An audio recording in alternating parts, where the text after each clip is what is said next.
Good evening, ladies and gentlemen. Welcome back to the Camgoat Show. I am your host, Isaac Joel, and I'm joined here in the studio today with my producer, as always, the legendary Ruben Rapalda. Ruben, introduce yourself to these wonderful, kind, beautiful folks. What's going on, guys? Yeah, we got a stacked episode for you guys. I'm excited to get into it. We got some exciting couple of weeks in December. You know, finally the year. It's felt like a short year, if I'm being honest. It flew by quick. Oh, yeah, this year was not it. No. This was not the year at all, man. This year I describe as the sequel to the horror that was 2020's COVID. And I would say it wasn't as bad as 2020, but you know, it wasn't as bad, no. But it was the sequel. It was the effect. You know, there's a cause and an effect, and we felt the effect of everything. Oh, most definitely. It's the year that has felt, you know, the most normal, I'd say, and I feel like we're heading into the right direction. Yes. I mean, I know there's this new variant of their coming out. What is it? The COVID Delta Plus Rewards Members Program, something like that. But I'm excited for the upcoming year. But man, we got one month to go, and let's get it. I know, right, man? We're the year is over, and I have to admit that I am very excited for next year for so many reasons. Yeah. Beyond content wise, beyond what we're receiving on TV and in theaters. I'm talking about our own personal lives, our own personal projects, the avenues and the knowledge that we have gained from this year, I think, is just so valuable and is going to do us a lot of good come next year, man. It feels like it's been a while, but it hasn't. You know, we literally do these episodes every week, but so much happens within that week. So much goes on. If first off, happy Thanksgiving to everybody who was celebrating with their families. I hope you all had a wonderful time. I hope you all ate really good. I know I did. I had to visit 2 houses, man, so I was full as hell. Ruben, how was your Thanksgiving? It was good, man. By the end, I felt like I overstuffed myself, but yeah, it took a couple days to recover from it. You know, little hangover, little Thanksgiving hangover. But other than that, man, yeah. You know what gets me excited about Thanksgiving? What's that? Christmas is I'm a huge Christmas guy. I think that's probably my favorite holiday because you know, for some people they'll look at that and be like, oh, you know, he's materialistic or something like that. Like, no, it's family time. Yeah. The movies, the snow, you know, the wardrobe, the music, everything. It's just a good time, and it's the end of the year. Yeah, you know, it's a time to reflect on the past and look forward to the future. And so for me, December, you know, for me, Christmas has always been the best time. And I'm so excited for everything that's coming out this month, man. We have a lot of movies coming out. We got West Side Story coming out. We have Matrix Resurrection coming out. We'll be checking those out. But more importantly, we got Spider-Man No Way Home tickets. About time. Ladies and gentlemen, I want to know who out there was able to receive their tickets for December 16th, Thursday. We were able to get tickets for the 3 o'clock showing, but we also got tickets for the 10:45 showing, and we'll be seeing it twice the same day. And Ruben, we've never done this before. Mm-hmm. Not with the same movie. We've done double features. We're getting ready to do a double feature, actually. Next week? Yeah. Next week we're going to watch and Don't Look Up. Exactly. Excited. Adam McKay, Leonardo DiCaprio, Jennifer Lawrence. Absolutely excited for that day. But to do a double feature of the same movie, Ruben, what drove us to making this decision? Well, let's go back, you know, a couple years where this idea has been in our heads for I want to say Civil War. I think Civil War was like the first time we were like, we should see it twice, you know. And I guess we never bought tickets ahead of time. We always bought the tickets for the premiere, you know. We always made that the priority. But man, after going through Civil War, I think that we saw the movie and we're like, yeah, we gotta sit on it. Or I guess it was late. I guess Yeah. we saw, usually those screenings were like around 7 to 8 back then. Now they're doing them a lot earlier. And then I think, and then the next one I felt like we thought we were going to go watch it twice the same night was Infinity War. But it was so much. But it was a lot to unpack. We weren't it left you feeling so sad. You're broken once that movie. Once you hit the credits, the score just drenches you in. Yeah. And we were like, no, we can't go through that the same night. So we had to like watch it the next morning. And then Endgame was way too long. Too big, too long. You can't be 6 hours. I knew I couldn't get through that second act. No. The time travel stuff, I couldn't get through that a second time. But we saw it in the morning though. Yeah, of course. You know, and you're in it for the finale. You know, it's so big, it's so awesome. But now listen. So we're doing this for No Way Home, but it's gonna be 2 hours and 28 minutes. I think that's the confirmed runtime. Who knows how this movie unfolds? Because they're doing a screening. And they're only showing the first 40 minutes, dude. It's going on right now, actually. Are you kidding me? It's going on right now, 40 minutes. They're not showing anything beyond those 40 minutes because you know damn well it's spoilers is really getting into it after that point. Yeah, so they're doing the 40 minutes. I believe they're doing this. Well, they're saying there's 2 reasons out there right now. Some are saying that it's 40 minutes because they're doing this for the interview junkets that they're doing, right, with Tom Holland and Zendaya, and also these aren't confirmed, but some are saying that some of like the scenes, some of the CGI isn't done, so they're not doing that. And then the other one, of course, is that they don't want to have any spoilers out there because in the past screenings, there's been some reviewers from the press that would spoil some stuff for people, just tweeting it out, not even doing any warnings. It happened with Eternals. They leaked like the post-credit scenes, and I believe that guy did get like banned from screenings or got his. I don't think he got fined because he technically didn't break any NDAs, but he definitely got his his screening credentials. Yeah, you're not coming around anymore. No, sorry, he's out of there. So maybe that has something to do with it, with them not showing. It's nothing. This has never happened before. They've never done that where they'll show 40 minutes of the movie. That's it to the press.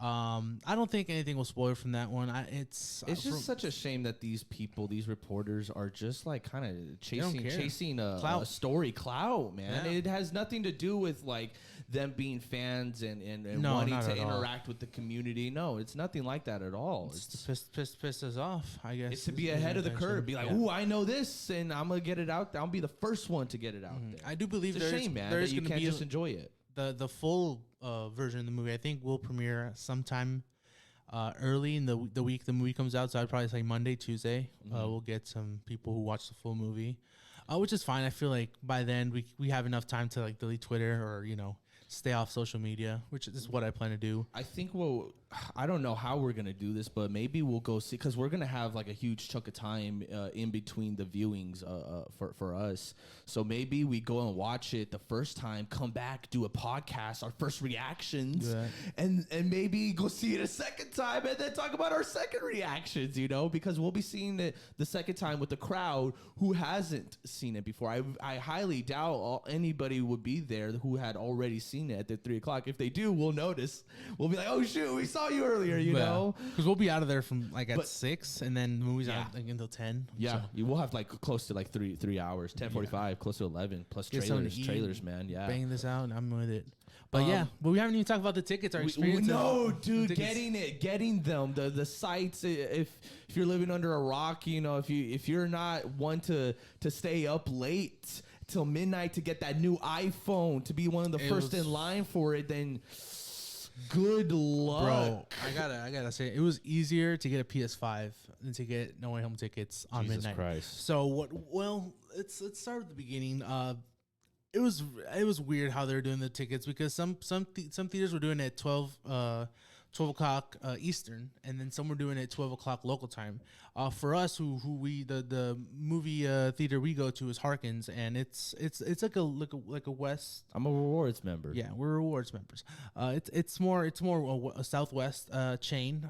California, Arizona, I think Texas has some. I'm not too sure, but it's something here. It's local. Harkins is a very local spot here in Arizona, and so It's so cathedral. I hit them up, and I was like, so when are the tickets dropping? And they were telling me 12 local time, and of course, you know, they don't drop locally. They drop a little earlier. I think like they drop like an hour earlier than I thought. Right. So I didn't. Well, I was thankfully I was refreshing beforehand because I knew this was gonna happen. Yeah. And immediately when those tickets came out, the everything crashed.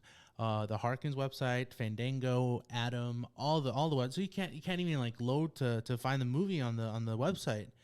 And AMC was even worse. Thank God we don't go to AMC because AMC, like some people didn't get uncomfortable and anything. overpriced. Yeah, it's AMC. I mean, I don't know. It's just I don't think we have like an AMC near us. I mean, the closest one is like what 20 minutes away. Yeah. Tanger outlets, right around there. And yeah, it's just AMC.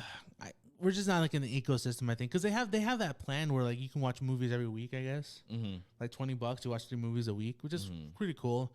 I just haven't done like the math and see if it's worth it or because we get concessions discounted with Harkins. So huge discounts, huge discounts, dude. You're talking about like seriously, like a medium popcorn will probably run you like $7, and then we get it for free. Yeah, for free. For free every time we go. Every time, and if you want to upgrade it, it's $1. Yeah. You want to upgrade it to an extra large, it's $1.50. You know, so it's literally like huge savings, man. And then if you have a loyalty cup, you know, you're only paying $1 for an icy or a drink. You know, it doesn't cost more. So we save so much money, and we get a lot of snacks too. 'Cause at that point, we're like, well, we might as well get candy. We might as well get pretzels. And no, you don't get discounts on those, but those are. That's what you're saving on. We'll probably get ourselves like a couple of drinks at the bar. I never spend more than $10 for concessions. And AMC, I remember one time we went to see IMAX and like it was starting out like what $30 for everything.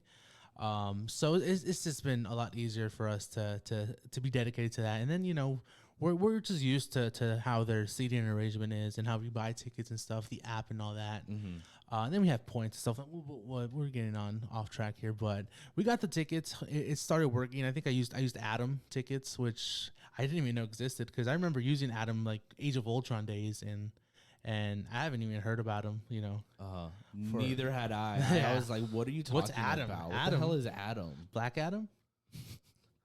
But we got our tickets. We got the 3 o'clock. And man, these are great seats. They're right in the middle. Yeah, man, we're at the top. We're at the top, middle, top, and for both showings. Yes, and those tickets went out the same hour. We went to sleep. Because what time did we go to sleep? We were probably done by 12:30. By 12:30, we probably had everything in a lock by 12:30. And I think I checked around 4 a.m. and the websites were still laggy and broken. But yeah, 4 or 5 a.m. all the tickets were. There's a pretty few much tickets gone. available, but only at the very front. At the very front, or front. there's like the wheelchair seats. You know. But yeah, man, we're in there. Yeah, we're in the end game now, suckers. I can't wait for us to report on that Less movie, than 2 guys. weeks. You know, Less than 2 weeks. whether we're disappointed or not, you know, but I just don't see that happening. I just don't see that happening at all. Yeah, I'm excited. We had a trailer that dropped just a couple of hours ago for the new HBO Max series Peacemaker. Showrunner James Gunn. I don't think he's directing all the episodes. No, not at all. I doubt it. Had a chance to check it out, Ruben. I gotta say, I didn't really like the initial trailer that came out. Was it during fandom? Yeah, it was during fandom. Yeah. Didn't really spark with me because the tone was just completely opposite from what Suicide Squad was. You know, I was getting ready to see a big budget TV show, but they really just gave us an office style, low saturated TV series of Peacemaker. It looks really low budget, and that was really kind of disappointing for me, you know, because I was so used to the bigger scales. I thought it was going to be on the same caliber, but it doesn't seem to be like on the same caliber at all. Then this clip came out. This clip where he just wakes up from the hospital and is talking to the janitor, and hilarious, dude. Absolutely hilarious. It was great.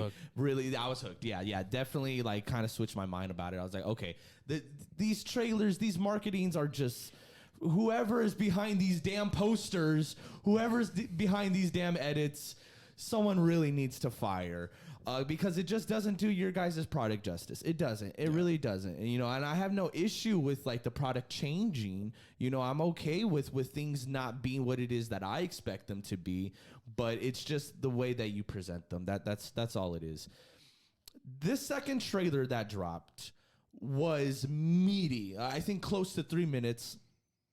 Gives a lot of awesome action. And it starts a lot better off than I think than the other ones. Yeah. I'm still not 100% sold on this show. I'm sure it's going to win me over once we watch. I'm sure it's going to like kind of like have this like high of being really like, funny, and then it's going to get like really like emotional, because there was this turning point in the trailer where he started to question who he is. And, his saying is I love peace. I don't care how many women, children I have to kill to get it. And then he's faced with the situation of killing children. And and when he comes up to that, he freezes. He needs reasons. He needs validation for why he's doing that. And his superiors are telling him, dude, that's literally your whole shtick. Yeah. Why are you like questioning it? Why are you ganging us up on us now about it? So I'm excited for the story aspect of where they're going to take his character arc. I'm excited for that. I hate when the trailers cut out all of censor the cursing and everything like that. I wish there was more vulgarity to it. It's a PG-13 trailer. It doesn't give any of that stuff away, but I say just make a Red Band trailer. You might as well just make a Red Band. Mm-hmm.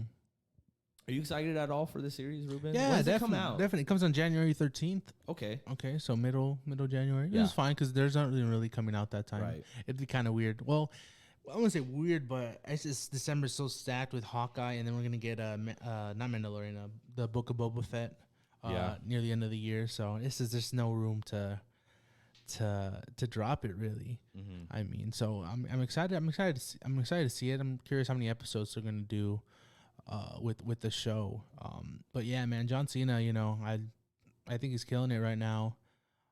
With everything he's doing, I don't know. Who? John Cena? Yeah, John Cena. Yeah. And then that cast too. I feel like that cast around him is really great. I really like them in Suicide Squad. Good supporting cast. Yeah. New members too. New additions. New heroes. Yeah. That nerdy guy. I don't know what his name is, but I really liked his bits in this.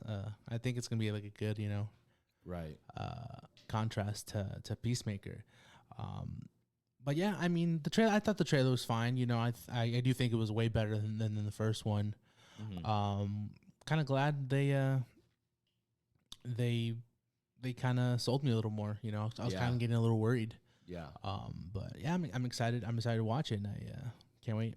Definitely better than the first trailer. Oh yeah. Definitely. Can't wait to see it. Can't wait to talk about it with you guys.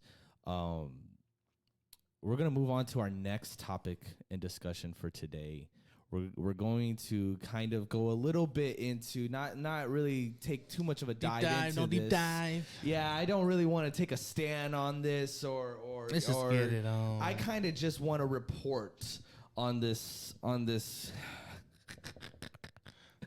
I need to choose my words very carefully on this topic, everybody. Okay. Ridley Scott, back on the news. He's back, and he's defending his movie as a director. Yeah, I would does. Ridley Scott defends House of Gucci after the Gucci family's alarmingly insulting criticisms. Apparently, the family members, the people who actually lived this, were not too happy about their portrayal take on this story.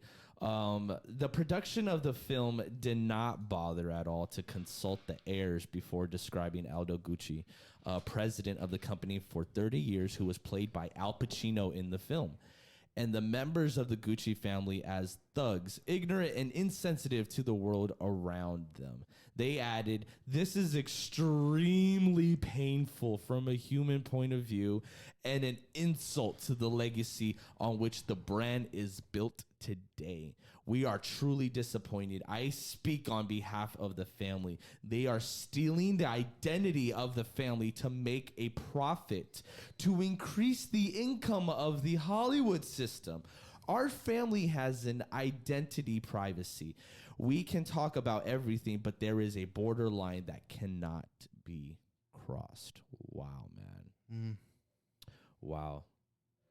The people that, I'm sorry, this goes on a little bit more. The people that were writing from the family to us at the onset were alarmingly insulting, saying that Al Pacino did not represent physically Aldo Gucci in any shape or form. Frankly, how could they be better represented than by Al Pacino? Excuse me, you probably have the best actors in the world. You should be so fucking lucky, said Ridley Scott. So this is kind of this little excerpt right here is what everybody's talking about right now. You know, pointing fingers at each other. Yeah, pretty much, man. And we're talking about adults here. We're talking about grown people. And look, listen, ladies and gentlemen, I want it on the record that I am only 23 years old, and I have a lot of experience of online bullying, you know, people just running their mouths. People just want to break you down, just want you to literally kill yourself. Like, seriously, nothing would make them happier for your existence to just be gone from the world. And I have been through this at a young age. I have been through this in high school. I have been through this in my early years. I'm going through this now. And what I have come to realize, especially in the last 2 years with COVID and everything, was that there is no stopping it. There is no stopping people from having their opinions, from feeling the way that they feel, from believing in their truth and then you believing in your truth. There's always going to be correct that. My father always used to say there's always three sides to the story. Three sides to the story. There's your side, there's my side, then there's the truth. And so recently I had some horrible things said about me online that I felt did not represent my character, that wasn't true at all to any degree. And every urge in me wanted to defend myself, wanted to back myself up. And then I really took a step back from the situation. I put my phone in the drawer. I left and I realized I can't stop it. And I'm going to have to learn to live with this and not engage with it. I can't keep engaging with these people. I can't keep engaging with people who just want to see me fail, want to see me quit, that don't believe in me. I have to keep going. I have to ignore that, and I have to believe in myself. If there's some people, yeah, of course, there's people around me that believe in me, but at the end of the day, I have to believe in me the most. So I feel, as a director, if you believe in your product, if you believe the choices that you made, the decisions that you have to make for the movie, then you got to stand by it. You got to stand by it, and you can't get defensive when stuff like this happens. You're going to have to just ignore it, just shut it out, no comment, If he can go to bed at night knowing that he tried to reach out to the family and get their side of the story and get them better represented, then that's his truth. But the family themselves are saying that nobody bothered to contact us. This was a Hollywood stunt. And that disappoints me. That disappoints me that you're not reaching out, whether you like them or not. The best example that I could give you guys off the top of my head is Adam McKay, who directed this movie called Vice, who was about the vice president, Dick Cheney, played by Christian Bale. And I really like this movie. And Adam McKay is on record saying, I tried to reach out to them, and they didn't. They wanted nothing to do with it. So I did my best, and I relied on all my information from the books. From what I read in the shelves and on literature. I did my best to not even give my own like point of view on things, to not put my like political beliefs in there. You know, it's all like it's supposed to be subjective. You know, so that's a good example of a director doing their best to honor, you know, what they can, and at the end of the day, they're left with what they're left with. I just don't think this is a really good look, you know, for Ridley Scott, you know, for him to just go on, you know, and respond. And I'm sure they're going to respond back. And then he's going to respond back. And it's going to be a back and forth thing. And then maybe 6 months from now, they make up and they take a picture together. We'll see that. You know, this is just it's so Hollywood, man. It's so Hollywood of these people. What do you think about this, Ruben? Yeah, man, it's just back and forth. We didn't watch the movie. High school in chatter.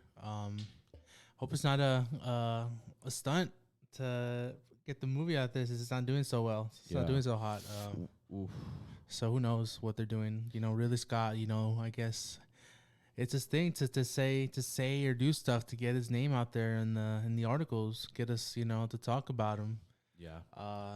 And even then, with his attempts, it's not helping his movies at all. You know. No, House of Gucci's budget was $75 million, and as of right now, the box office is at 38.7. Yeah, million. so it's pretty much gonna stay there because no one's gonna, especially with the movies that are coming out, they're gonna start pulling that movie out of theaters. So yeah, it's Duel is on its last days. Yeah, so not a great year for Ridley Scott. You know, could have been a great year because he had two movies. Yeah, two movies could have been his year, man. Yeah, hopefully they for future Ridley Scott movies they tackle it a different way. Get the hype of the movie out there. Make better movies, I guess, too. Yeah. Yeah. It's these directors are just kind of taking a little bit of a dip in their career. Him, Martin Scorsese, you know, because Martin Scorsese went from, you know, producer credit in Joker. He was going to direct it, but then he bounced down to producer credit, did The Irishman. That didn't do too hot. And then he did The Card Counter with Oscar Isaac, that lame poker movie on Apple TV. No, don't blame Apple TV. That was Amazon. Amazon? Was it Amazon? Yeah, if it was on Apple TV, it'd be good. Yeah. So it just seems like just their projects are just not hitting. Yeah, they're not what they used to be, or the potential and the hype. They'll bounce back though. I feel like, you know, I feel like every director. Hopefully, because I liked the Martian with Matt Damon. I thought that was a great movie, a great bounce back, a great comeback for Ridley Scott. Yeah. And then these two movies came out, and I was just like scratching my head, like, what happened? Yeah. And listen, man, I haven't seen House of Gucci, but I heard not good things about Jared Leto's performance. Yeah, I've heard mixed. It's been mixed for the stuff I've seen. The accents are not good, the costumes are not good, and we just said right now the portrayal isn't even good. So, and it's over. What is it, like 240? It's a long movie.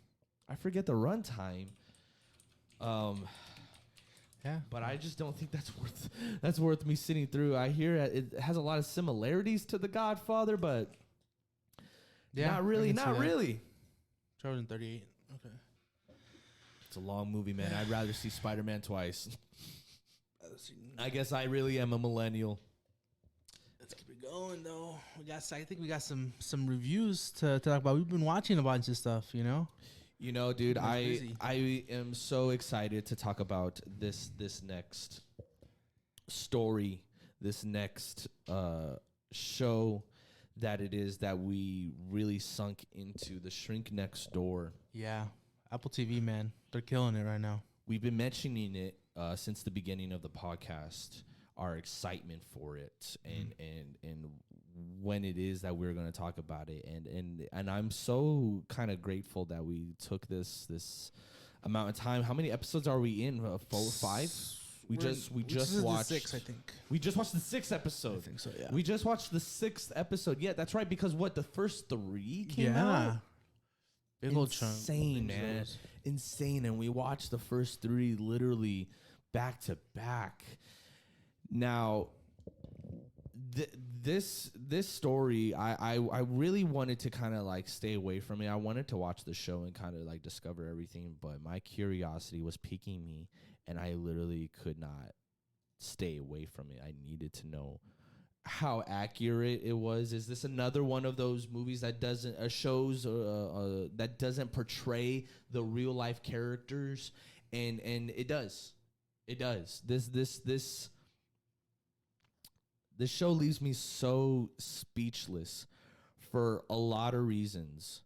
We're talking about Will Ferrell and Paul Rudd, Catherine Hahn, and their acting on this caliber has leveled up so much, man. They've always been capable of acting like this. They've done smaller roles. If you haven't seen Stranger Than Fiction, if you haven't seen Everything Must Go, those are 2 really heart-breaking movies with Will Ferrell. And he's doing his best in those movies to step away from the comedy and to really, really tell the story that needs to be told. And he brings that back with this character, with Marty. This show has a lot of that, the similar elements of Dirty John. Dirty John is another one of those podcasts turned into a TV show, a drama TV show with big name actors. Eric Bana was in there. And it portrays, again, another one that portrays everybody well. The family, the people, the victims were all like part of that. The Shriek Next Door follows the story of Marty Markowitz, who is the CEO of a fabric company, and his therapist Isaac Hirschkoff. And when Marty has a lot of social anxiety issues, and he's not really able to stand up for himself. He was born rich, wealthy, him and his sister, and his parents are dead. And so he feels, and the company is all on his shoulders. He's the one that's running it. He's the oldest. And he feels so much pressure. He just broke up with his girlfriend, who he feels was like using him. She wanted tickets to go on a trip that he said, no, we're broken up. I'm not giving you the tickets. And she's, well, you promised me this trip, so you have to give me the tickets. This dude was just didn't have a spine, man. Couldn't stand up for himself for nothing, and was recommended by his sister to go see Isaac Hirschkoff. So he goes and visits this therapist, and instantly feels like this man cares about him, because he does things a little unorthodox, which at first comes off in a good way. If I'm being honest. He takes them outside the office. He takes them outside. They walk around the streets. They look like just a couple of guys walking around, talking, having a regular conversation. And he's trying to figure Marty out, and relate to him and understand him. And then by the end of it, Isaac tells him, you know what, Marty, I'm gonna take you on as a client if you'll have me. I can change everything. I can make everything better. I will make all of the pain, all of the hurt go away if you just stick by me. And this is the first time in a long time that he's felt a friend. You know, it's his therapist, but he doesn't have anyone out there to care for him on that kind of level. But he's paying this guy to care for him. He's paying him to listen to him. Now, business is business, but then it starts to cross boundaries. There's a certain point when Isaac tells him, he's like, you know what, I'm starting to get real tired of hearing from you, Marty. Fine. You're always telling me that you're fine. Every time you tell me you're fine, I want you to put $1 inside this jar. And so he's like, oh, okay, all right. So he puts $1 in there. And day by day, that's really starts to pile up because all Marty can feel is being fine. He starts to give him a little bit of encouragement. He starts to build him up a little bit. And then Marty invites him over to his job. He says, look, you do such a good job at inspiring me, at building me up. You could do the same for my employees. I need help with that. And maybe I could learn from that. Like a seminar. You come by for one day, talk to them, no big deal. And even Isaac is like, well, wow, I've never done anything like that before. I've never been asked to do anything like that before. I guess I could try. And there's no bullshit in this guy. He's being completely honest with him, and it's all, I don't want to say it's all Marty, but it is all Marty inviting him over, telling him, no, that's okay. Don't feel like you're being too much. It's okay. So he goes over to his job and he does, rile everybody up, but then he overstays his welcome. Weeks go by, years go by. Isaac Hirschkoff encourages Marty to stop seeing his sister. And his sister has children. And he stops seeing his nieces and his nephews. And he misses them and thinks about them all the time. But it got bad where his sister did steal from him. But only because he was being difficult to speak to. It started to feel like they weren't talking to Marty anymore. It felt like Isaac was living in his brain and speaking through him. It's like, where was this stuff coming from, Marty? Who is this guy? Started to really change who he was. Started to cut people out of his life. Again, years go by. And then one day, they start a foundation, a charity, where they're both named in the same account. And so this gives Isaac 50% ownership of this foundation that they're starting together, allowing him to have his own checkbook, allowing him to write checks out to himself for whatever he may need. It gets dark. It gets dark quick.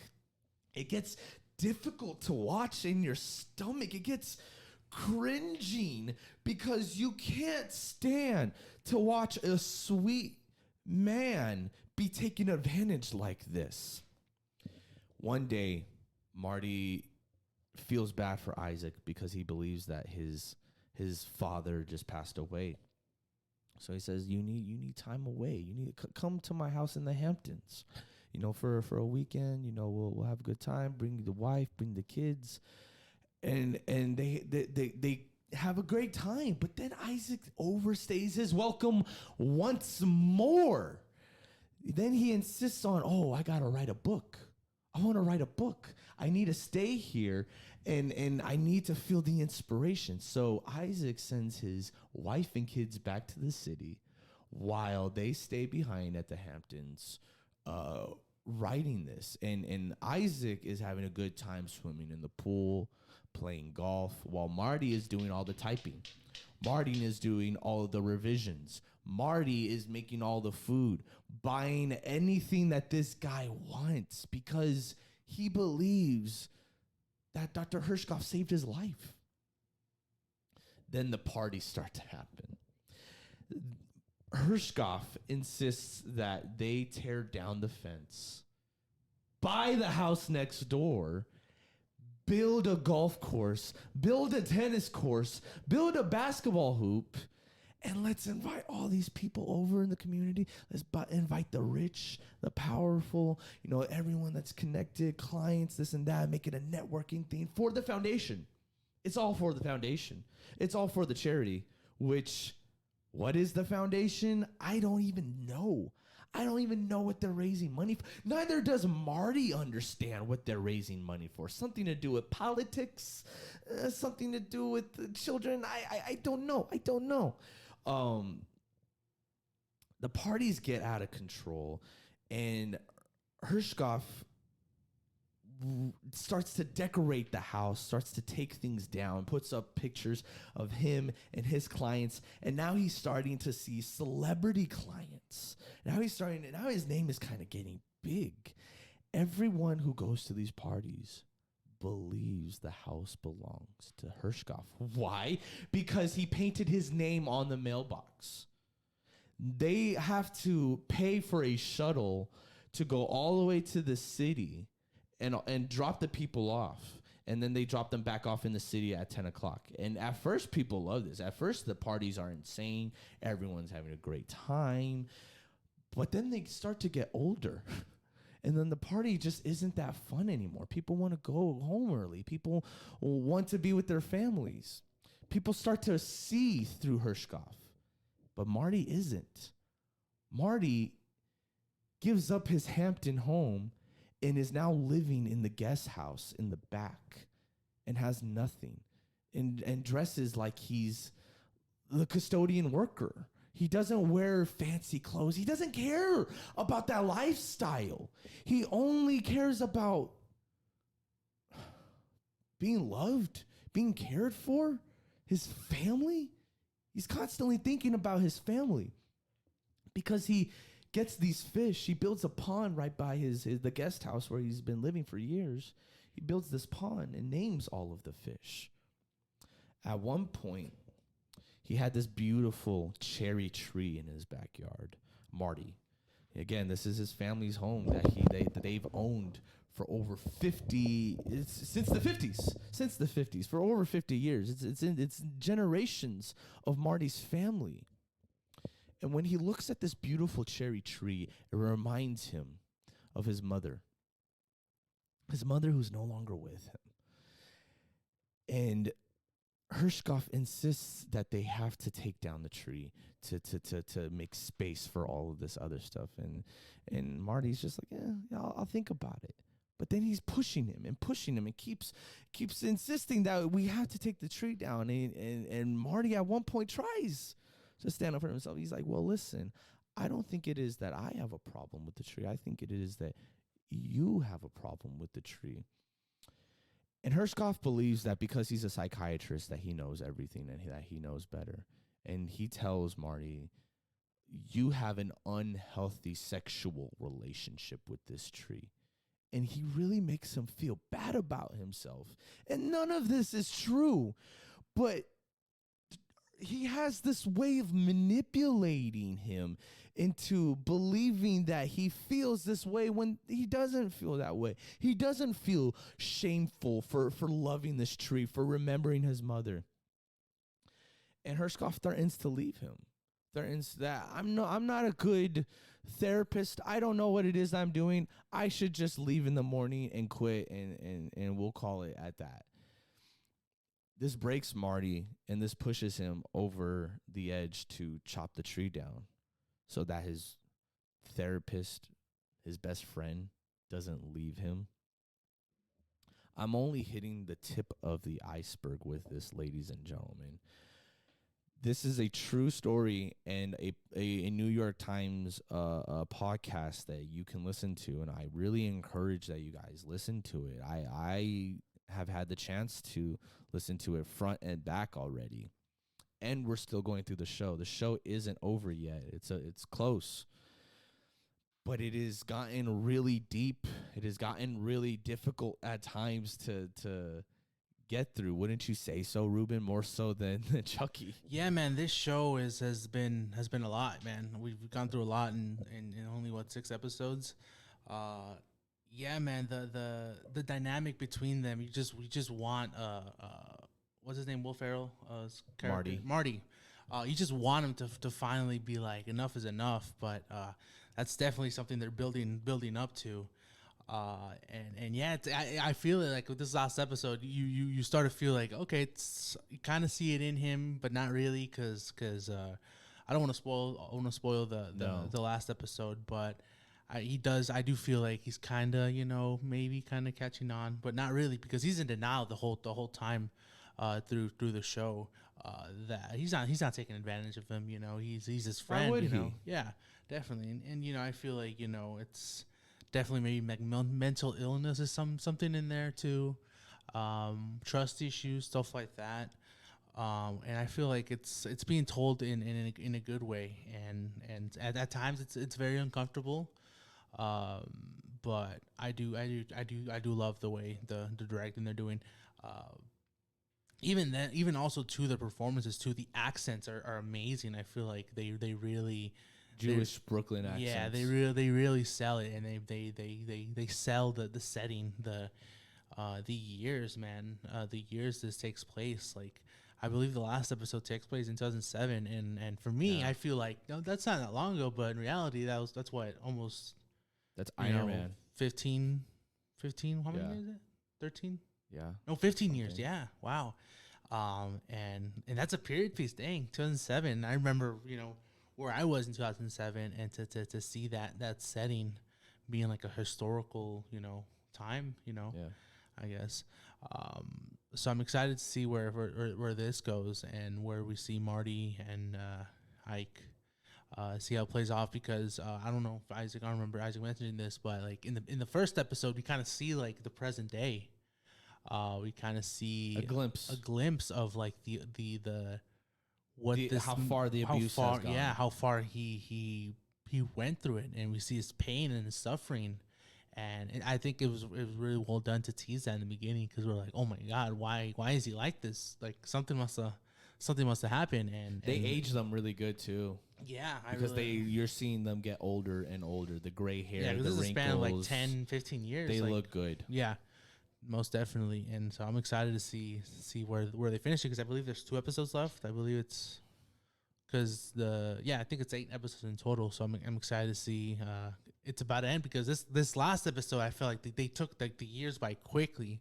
I believe it started like in 97. So I think it went 10 years, just one episode.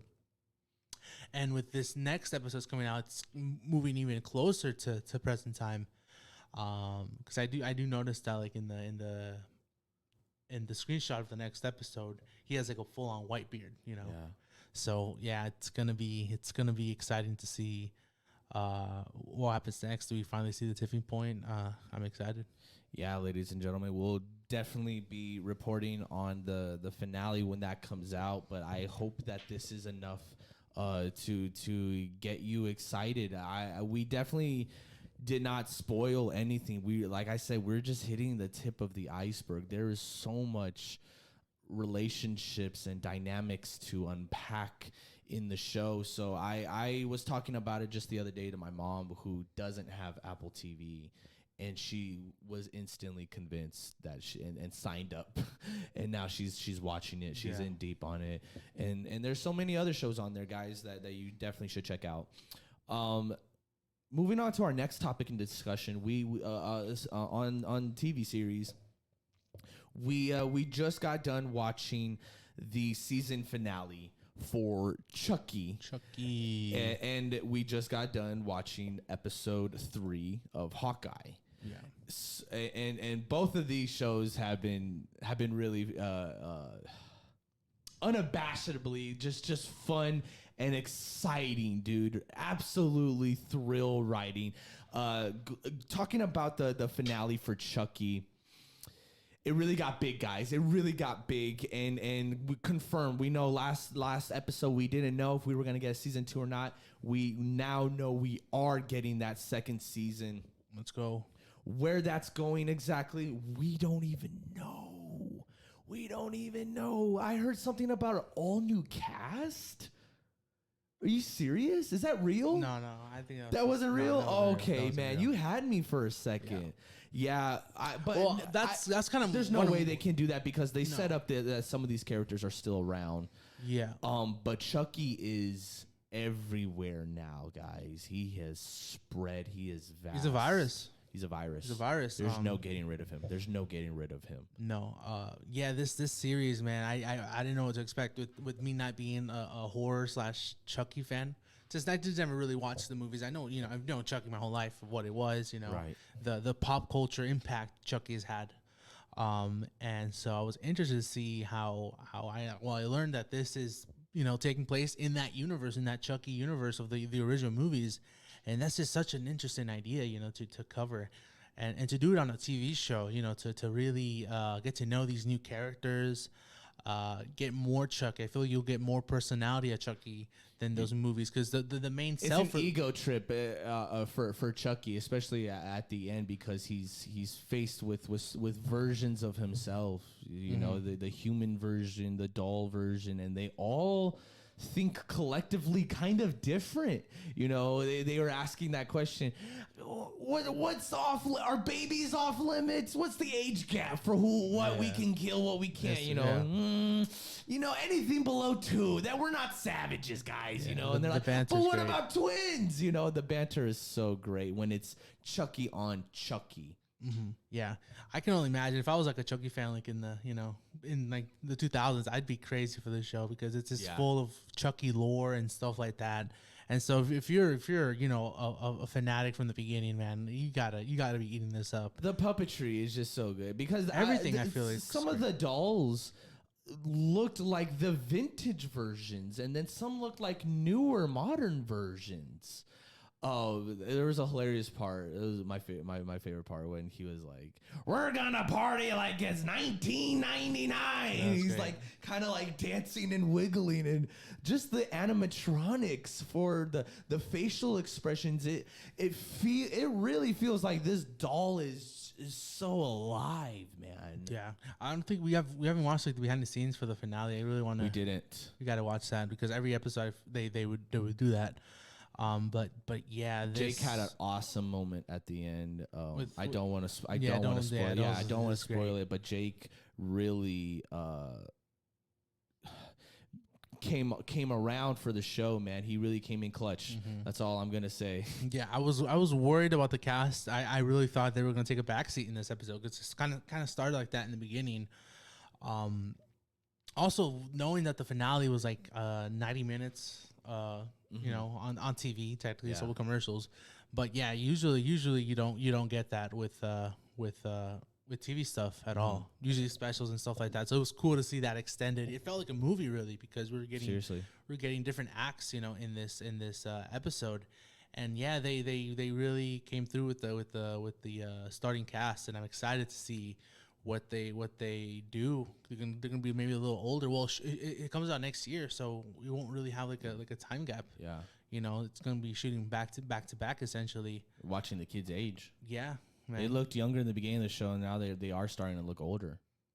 Yeah, because I believe they're like around the age where, like, you know, voices change and stuff like that.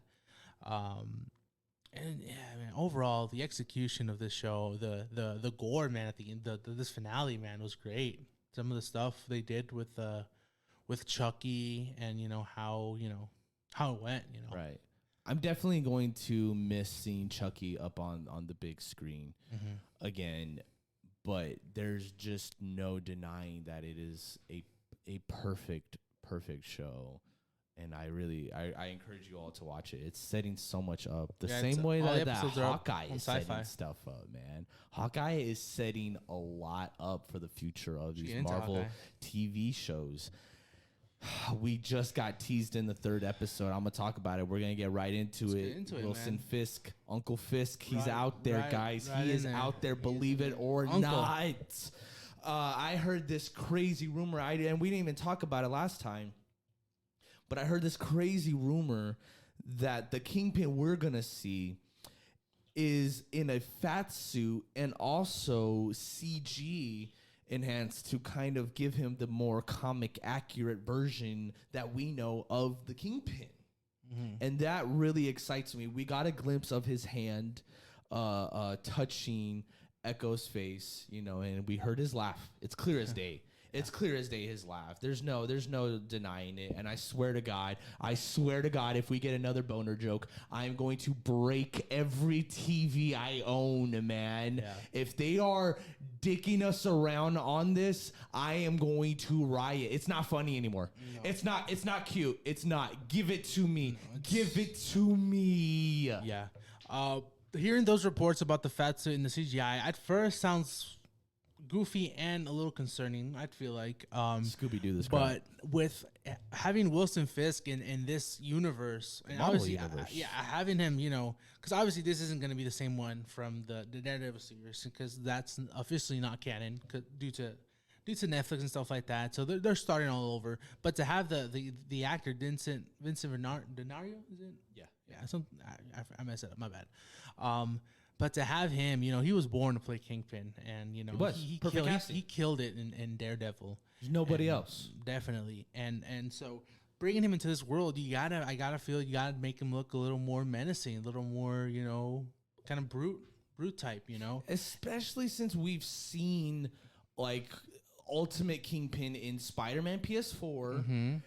And Into the Spider-Verse. Yeah, so man. So audiences are becoming aware of People what know Kingpin could be, And of course, he's ruthless and Daredevil and everything, but he's not at full potential. He's not even that big in Daredevil. Like, No. he's a big guy, but like, you definitely gonna want to bulk him up if you want him against Spider-Man or other MCU characters, And I feel like that's kind of what they're heading at with them bringing more of these characters from the Netflix shows. We're gonna get Daredevil in the Echo show, in She-Hulk, and even most likely in Spider-Man. We might see Matt Murdock in 2 weeks, man. Yeah. We're gonna in the same week, even. Possibly. I'm convinced that we're going to see Fisk first, and then we see Matt Murdock in No Way Home, like the next week after that. Yeah, I'm not because what, Hawkeye episode Wednesday, yeah, and Wednesday? Spider-Man Thursday. Yeah, that's all I'm saying. Yeah, I'm not getting too excited for Matt Murdock because I definitely think they can find a way to cut it if they want to. So I'm not expecting it, but if we do get it, it's gonna be a big surprise because we are going to get Matt Murdock in the MCU. That's confirmed. But hopefully we do get our first glimpse of him in No Way Home. It's just insane to know that Hawkeye, Clint Barton was going after him. That's one of the guys that was on the list during that period of those 5 years when everybody was snapped. Yeah, man. The action's getting better. Yeah, the action's getting better. A lot. However, the car chase was a little. It got out of hand. Yeah, typical Marvel, getting a little bit out of hand. Listen, if you saw Shang-Chi, you know what I'm talking about. That train, the bus sequence. It starts off cool. You're like, okay, I like seeing people fight. It kind of reminded me of Nobody when he's like fighting those guys in the bus. That stuff's awesome because you're actually watching them in a real bus do that stuff. But then the CG and then the green screen and then the flips and I thought it was okay. It wasn't, it wasn't the best stuff. It got out of hand for me. It got so big and my brain couldn't handle it. It turned into mush. Yeah. That's what happened with this car chase in the Hawkeye. With Hawkeye, yeah, it started good. I really liked the one shot stuff. That stuff I felt was really good. I think for me, it's just I felt like you do see that Disney Plus budget started kicking a little bit, Yeah. Which I guess is fine, I wouldn't want a Hawkeye movie, I guess, especially with this storyline. I feel like you definitely gotta marinate these characters with Kate Bishop, Echo. Like I feel like you wouldn't be able to do that in a movie. Especially with all like the stuff we're getting, the backstory we're getting. Like with Echo, we got her in her younger years. Same with Kate Bishop in the first episode. Mm-hmm. So I'm kind of glad that we're kind of getting to know these characters. Glad we're using Clint Barton to get us into that world, to get us into these characters, into that underground world, because it makes sense for Hawkeye. He's a guy without superpowers. Like, and in those 5 years, he was all alone basically. The Avengers were pretty much gone. Tony was, building a family. Steve Rogers was trying to recover. He lost everything. He lost his best friend and stuff. So Hawkeye himself, he lost his family. And he was in that underground world. And I'm glad they're diving in. I think they'll dive a little more into it, definitely with Yelena, because nobody knows who Ronin is. Yeah, not even Kate Bishop. Yeah, I do think it's gonna leak out because in the Black Widow post-credit scene Yelena has that picture of Hawkeye with the Ronin suit. Yeah. And he's unmasked. I'm really interested to see how, because there's only, 2 episodes left? No. What episode did we just watch? 3. 3? We have 3 more. Oh, we have 3 more. Okay. We have 3 more. There's a lot of stuff they gotta tackle. We gotta finish with the Echo, Kingpin, Yelena, and to see where this one goes, because I don't think they're doing a season 2 for this. Yeah. No, they shouldn't. No, I think we're just gonna cut into Young Avengers with Kate Bishop. Or maybe they might do a season 2 with just Kate Bishop. Maybe get her feet wet a little more before she does Young Avengers. I think Jeremy Renner is starting to like this Marvel money. Yeah. So he's not. Right. I don't think he's gonna go anywhere. I'm sure we'll see him maybe back on the big screen in a cameo. Yeah, I definitely do think he can have some role. But yeah, this episode, I'm excited to see where this one goes. It ends off with they're at Kate Bishop's mom's house, and I think Hawkeye gets caught by the stepdad, the supposed evil stepdad. So I'm excited to see where this goes. Yeah, I don't think he's actually evil. I think he's kind of like looking evil Really? and You acting don't think sus, he's evil? but he's probably like a good guy. Maybe he knows Clint Barton. I think in the comics they used to work together, him and his character. Yeah. So we'll see how that goes. Moving on to our next topics and discussion, where I really wanted to mention this Christmas movie, guys. We were talking about in the beginning of this episode how much I just love Christmas, and after Thanksgiving I like to pop on the Christmas movies. I feel like you can't watch it before Thanksgiving. You can watch it on Thanksgiving and then from there going on. And one of my favorite movies is Christmas with the Cranks. And I just discovered the other day that it is only 5% on Rotten Tomatoes. That's the movie you would say that's like your favorite. That's your go-to. It's when the season starts. What's your go-to then? When the season, I don't know, man. There's so many good ones. You got, How the Grinch Stole Christmas. You have Christmas Story. There's Polar Express, Elf. There's not one that stands out. Like, okay, if I can only watch one with my family. I want to put Christmas with the Cranks on. Really? I want to put Christmas with the Cranks on. I think it's so hilarious. It's another Tim Allen and Christmas setting, but it's not even. That's kind of, I don't know, like weird. He has 2 separate properties. It's Chris Columbus, if you know him, he's the guy behind the Home Alone movies, and he's really great with the Christmas genre vibes. Yeah. So I think it's a classic. Dan Aykroyd, Jamie Lee Curtis. I love seeing those actors. I love seeing. I love seeing people skip Christmas. It's a good idea. It's a great concept. And I was just saying the other night that I think they could easily make a sequel. What if the grandchildren, what if they skip Christmas and the grandkids are pissed off, like Meet the Fockers, little Fockers. I like stuff like that. I love family friendly movies. I am always looking for those stuff because I have a big family. I have a huge mixed family. And when we get together, I like to have those recommendations on standby and be like, guys, pop this on. We're all going to laugh right now. What's that Christmas movie with Seth Rogen and Anthony Mackie? 'Twas the night before. It was the third one. Just Gordon-Levitt. Yeah, that's another one. See, we got to put a list. What's your favorite Christmas movie, man? They're playing some right now at Harkins, and they're selling tickets. The theaters are getting sold out for Elf. I mean, I don't know why, but man, this Santa Claus trilogy I always just enjoy that, and that trilogy. The first two. The first 2 are great. The third one is, but even then, I feel like it completes, the trilogy, right? I guess can't go wrong with the Santa Claus. Tim Allen's still around, bro. Make a Santa Claus 4, dude.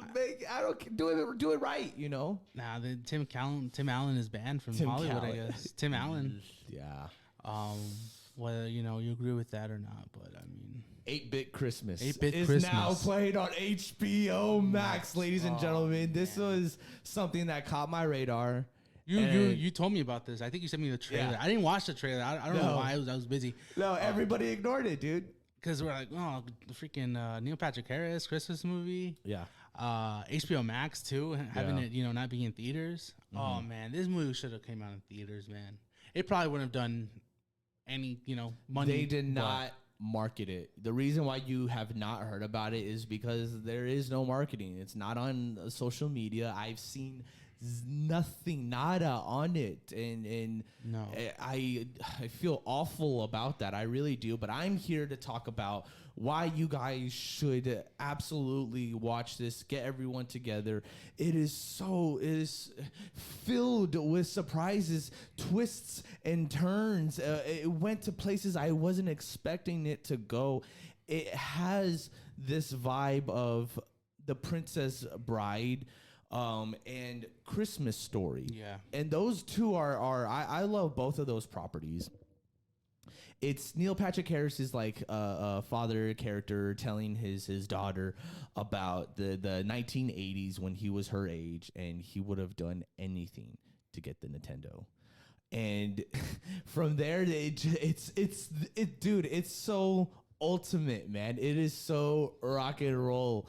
I personally don't even want to talk about it because there's I just don't so much. either. I don't either. So much Seriously, I want to say this: the movie is absolutely hilarious, and then towards the tail end, it grabs onto like the heart that is like the meaning of Christmas, which is that you might not always get what you want, but you still have. But you might not always get what you want, but appreciate what it is that you have. Yeah, and I feel like it really hits that message hard. Yeah, I feel like every kid can relate to that. Like sometimes you want even for I feel kids these days maybe kids want the PS5, but sometimes The new iPhone. Yeah, it can't always their happen. first phone. Yeah, and it's happened to me before in the past. I really wanted that toy, or I wanted that device, and and you don't get it. It doesn't happen. Yeah, but you still and so, when you're a kid, sometimes you don't. It's hard to process that. It's hard to really see. The cast was so good. Dude, the children. We are such huge fans of watching great children actors. Because that is they always say in Hollywood the two things that you guys should never work with: animals and kids. Yeah. It's just so hard. But they can really make or break the movie, man. Are 100% professionals. David Cross made an awesome cameo, man. One of my favorite. Another actor we need more. We need more of David Cross. He does. And who plays the dad?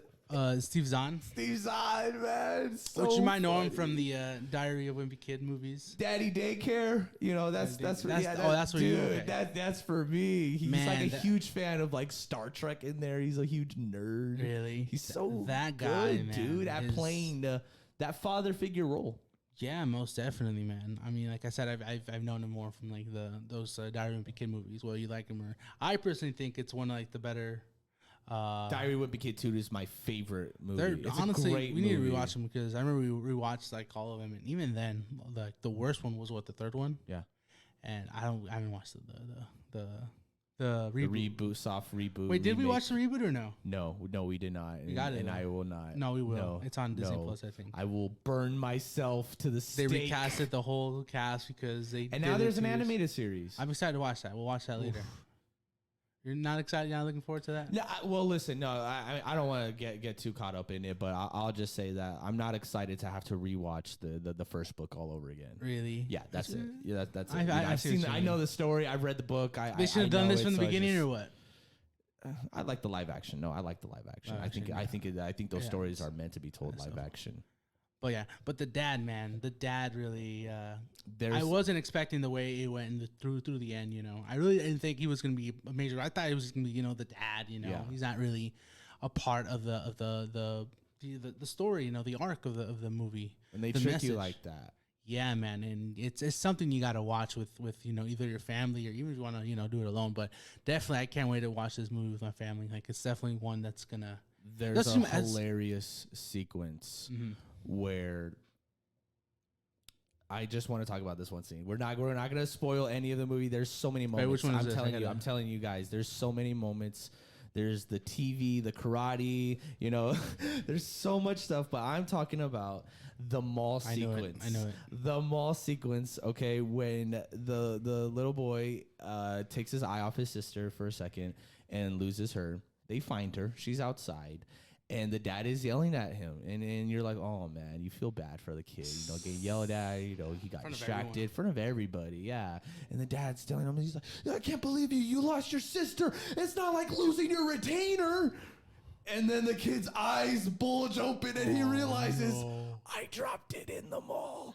And then the dad slowly turns around and looks at him and he points at him. He tells him, open your mouth.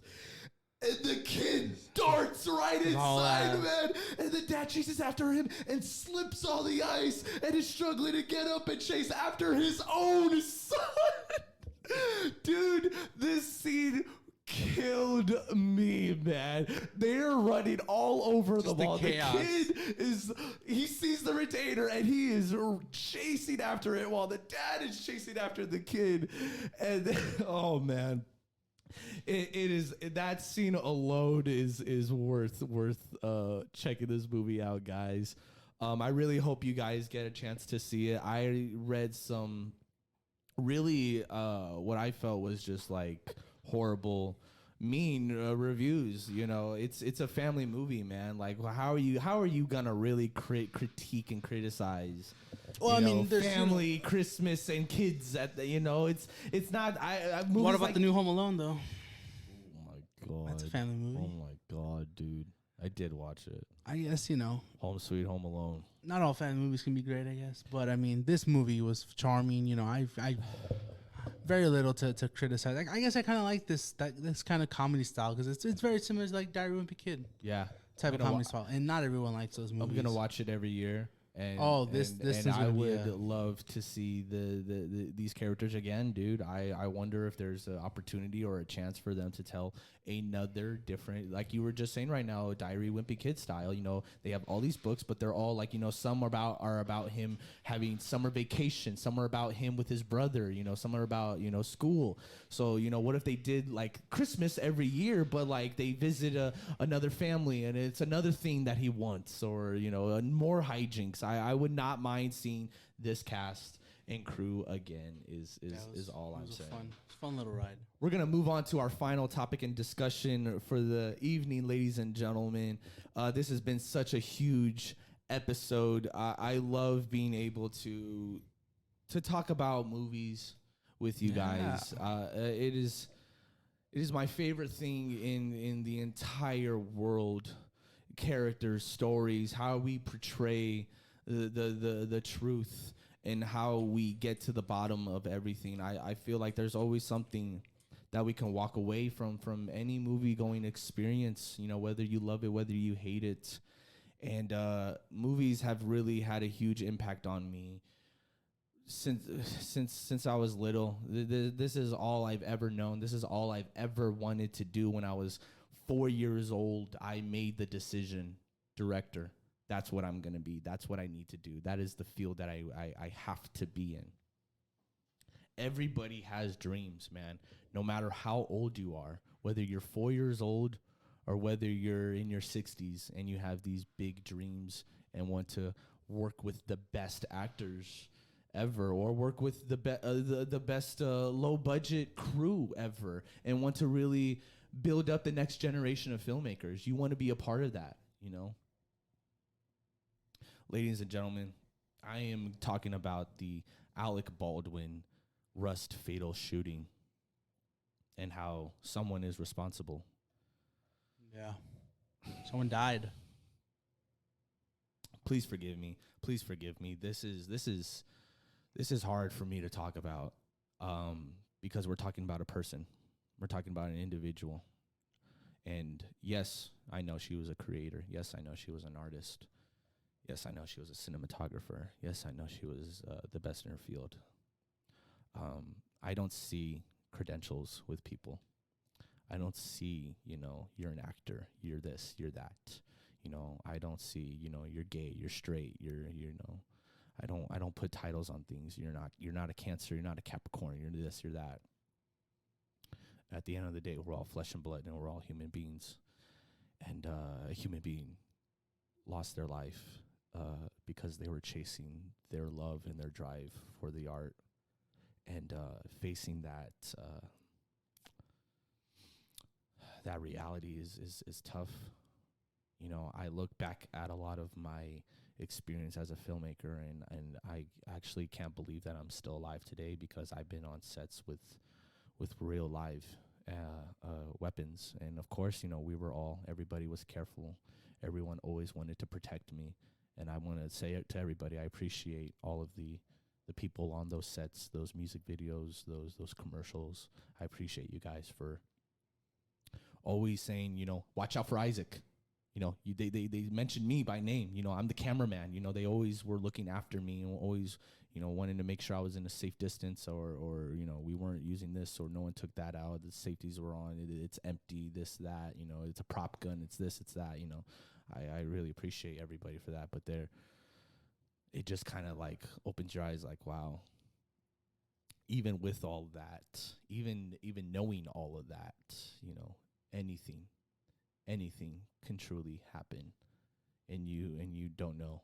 Nobody knows as of right now what happened and what went on this set, and how live ammunition, how a live bullet got into a box filled with dummies. They're still investigating. There's still a live investigation out. Alec Baldwin just had a in-depth sit-down interview last night. Was it on ABC News? Yeah, it was an ABC. It was ABC. ABC covered it. Type, yeah. It was also streaming on Hulu. You can watch all of it on Hulu if you have an account on there. No commercials. And I did see a lot of people criticize him. You really think this is the time to go and do a whole 4K interview, looking nice in a suit, you know, making yourself look like the victim. Really fast. Damned if you do, damned if you don't. I say the investigation has taken a long time, and he said himself, you know, whether you agree with anything of this or not, you know, we're just here reporting it.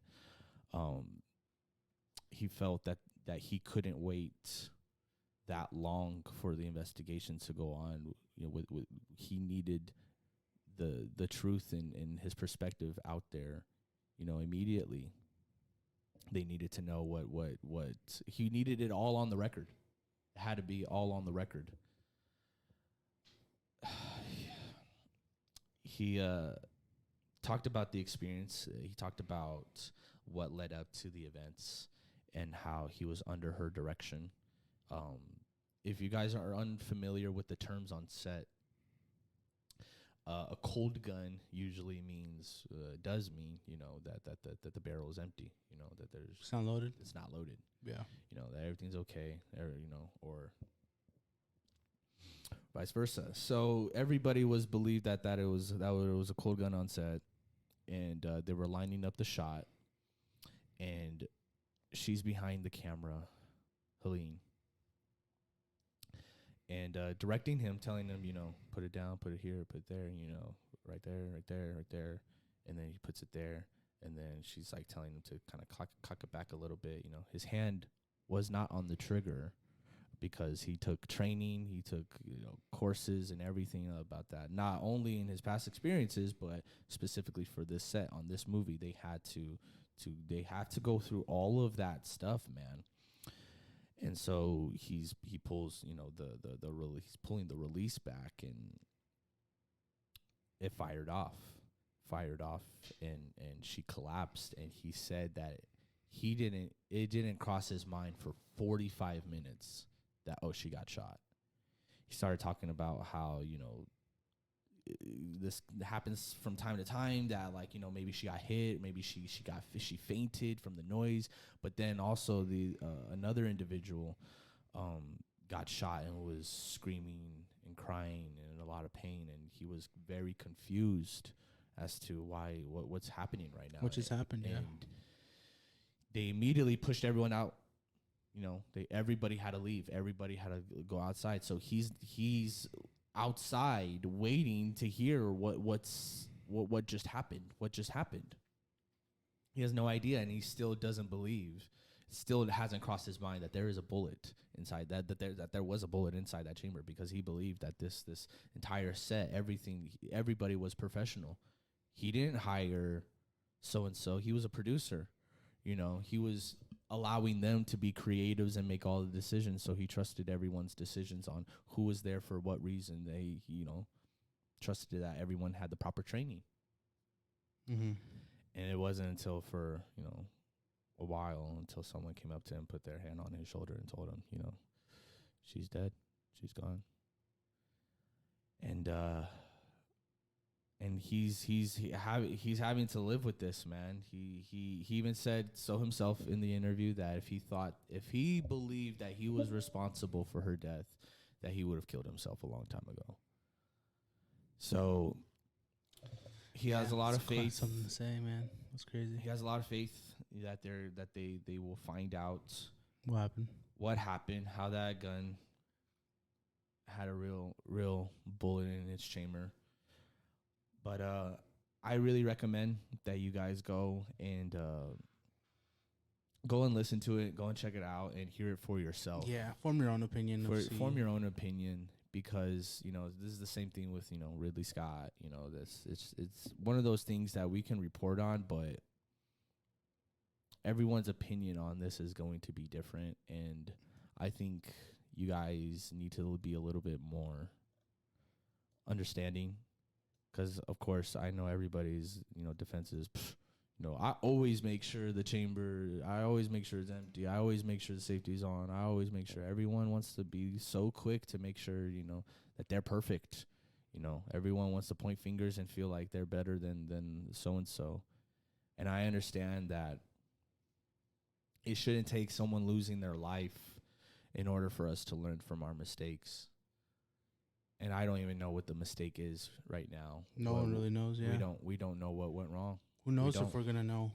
Because this, you know, there hasn't even been like anything from the police. Yeah, this thing it's just we never really see this happen, like with these interviews being rushed. Because I'm even shocked that like his lawyer like approved this, you know, for him to speak out, because, you know, he has nothing to hide. He claims. Yeah, yeah, that's what he claims. But even then, like, even if when you're not guilty, it's best to not say anything, just in case, you know, you accidentally say something you didn't really mean, or try to say in the words, because you could easily mess up and say something you don't mean, you know, like, or maybe some form of maybe like confession, but not really, because it's happened before where someone would confess of something they said they did, but they didn't do. You know what I'm saying? They asked him, you know, do you think your career is over? And he said, you know, I'm supposed to be shooting a movie in January. And I asked, you know, my people, you know, my agents, my people, like, you know, are we done? You know, or you want to get rid of me? Are we not doing that anymore? And apparently everything is still game. Everything is still in motion. Everything is still planning. It's business as usual. He's going to keep doing what he can do, because it's all he knows. Yeah, I think I think once we get the reports and good stuff, then we'll kind of see where his career headed, because right now a lot of stuff is up the air. For all we know, you know, something could come out that puts Alec Baldwin and his career in jeopardy, you know. Right. But we'll still have to see what happens with the gunman. Well, not the gunman, the person in charge of the props. See what happened with her, and also, you know, she was directing Alec Baldwin, so. Yeah. You know, it's tough to put him in spot and call him guilty when, you know, he's just doing what he's being told. Her you know, husband has been extremely supportive towards him. Mm-hmm. You know, he knows that it wasn't his fault. Yeah. But I guess it feels awful. You know, he has children. He has, I think, a 9-month-old right now. Oh, really? Yeah. No, he has young kids. He just became a father. You know, he didn't have children from before, so he has, I think the oldest might be like, you know, 10 or 11, 12, something like that. And they had to tell the oldest ones, but you know, everybody lost someone here. Everybody lost a friend, a coworker, a loved one, a mother, a wife. And it's tough, man. And I think the reason we're talking about it on the podcast is because we're not taking offense. We're not, you know, taking a stance on anything. What it is that I want to remind everybody is that you guys need to honor people, you know, honor them, you know, honor their legacy, their life, and not tarnish them, not bring them down.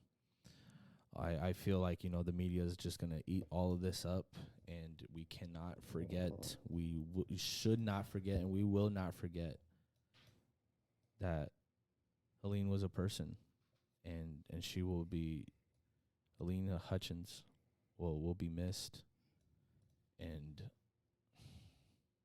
Yeah, and hopefully they resolve this, and hopefully, you know, the person responsible gets, you know, the proper. we'll keep you guys updated on it for sure, yeah. and let you know what new information we uncover. But go and do some research of your own. Yeah, this could be going on for a while, This while. will be going on till all the way next year. It could be going on for years. Yeah, You know, a lot of people are suing other cast members and cinematographers on that set. Apparently, were not happy, and so they're suing. So then they're suing before the husband can even sue. You know, so Yeah, it's just it's weird timing. Everybody is being very. They wanted to throw out the word sabotage. But Alec Baldwin doesn't believe in sabotage. That it was sabotage because what was there to gain? You know, who were they hurting? Me, her, the film, the crew, the production. Like, what was the end game? So there's a lot of questions, and we hope to God that this does not go unsolved. yeah. We need to get to the bottom of this. I think with this interview, there's just more questions than answers. I feel there's True. been more. There's been more questions. True. Because really, you know, we heard his side. You know, we heard his stuff, but we really won't know. You know, hopefully we can take some of the stuff and believe him. So, Yeah. but like in reality, we won't know for a while what really went down. I don't know if there's, you know, footage that police are reviewing. You know, hopefully that's something. You know, hopefully it's something we'd never see. I don't want to. I don't ever want to see footage like that. But I hope you know, they figure it out, and if there is footage, I do believe, you know, Alec Baldwin, he would know that, you know, and you know, he wouldn't, you know, lie. So I'm you know, I guess I'm glad he did that. You know, he didn't have to do that. Like I said, I was even shocked, you know, that it got approved for him to do that. But you know, good for him to get his side of the story, and then hopefully the police, you know, whoever's his side is out, and then we'll leave it at that. You know, hopefully, you know, it goes on through a faster process, and you know, we just have her legacy just live on, and have this, you know, be a thing of the past and move on. Absolutely. Thank you, ladies and gentlemen, so much for listening in today to this episode of the Camgoat Show. As always, I'm your host, Isaac Joel, and we are here with you and for you, and we encourage you all to continue chasing your dreams and your goals and your aspirations, and be safe out there. Truly be safe out there. There's a lot. Anything can take our lives. Car accidents, guns, disease. It's in the air. Everything is out there. Vengeance. But we will always be here for you guys. And I'm so grateful. I'm so grateful to have a platform where we're able to really get into all of this. Really get into all of this, man. To really feel and to really speak what it is that we feel. Thank you again, ladies and gentlemen, for tuning in. I have been your host, and we'll see you next time.